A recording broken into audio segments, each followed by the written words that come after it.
നിങ്ങൾ സ്റ്റാർബക്സിൻ്റെ commercial videos shoot ചെയ്യുന്ന കണ്ടിട്ടുണ്ടോ? കണ്ടില്ലെങ്കിൽ കാണിച്ചു തരാം.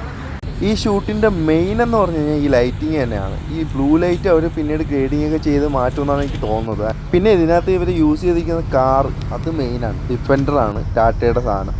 ഗൈസ്, അവർ ഈ ഒരു സംഭവം ചെയ്യാനായിട്ട് ഇവിടുത്തെ ഫുൾ ആക്ടിവിറ്റീസ് എല്ലാം സ്റ്റോപ്പ് ചെയ്തിട്ടുണ്ടോ? ഫുള്ള് ഡ്രൈവർ ത്രൂ കാര്യങ്ങളെല്ലാം സ്റ്റോപ്പ് ചെയ്തിട്ടുണ്ട്.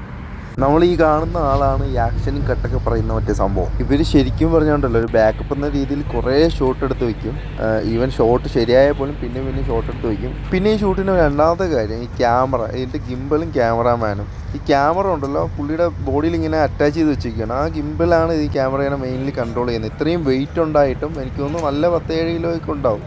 അത്രയും വെയിറ്റ് ഉണ്ടായിട്ടും അതിൽ കൂടുതലുണ്ടെങ്കിലേ ഉള്ളൂ ഈ ക്യാമറേനെ ശരിക്കും ഇങ്ങനെ കൺട്രോൾ ചെയ്ത് നിർത്തുന്ന ഒരു രീതിയിലാണ് അതിൻ്റെ ഗിംബൽ കാര്യങ്ങൾ. പിന്നെ അതിന് വയ്ക്കാനൊക്കെ സ്റ്റാൻഡും ഉണ്ട്. ഏതാ ലുക്ക് എന്നറിയോ അതിൻ്റെ ആ DRLും കാര്യങ്ങളൊക്കെ. ഡിഫൻഡർ എന്ന് പറഞ്ഞാൽ ഒരു മുതലേ തന്നെ അല്ലേ.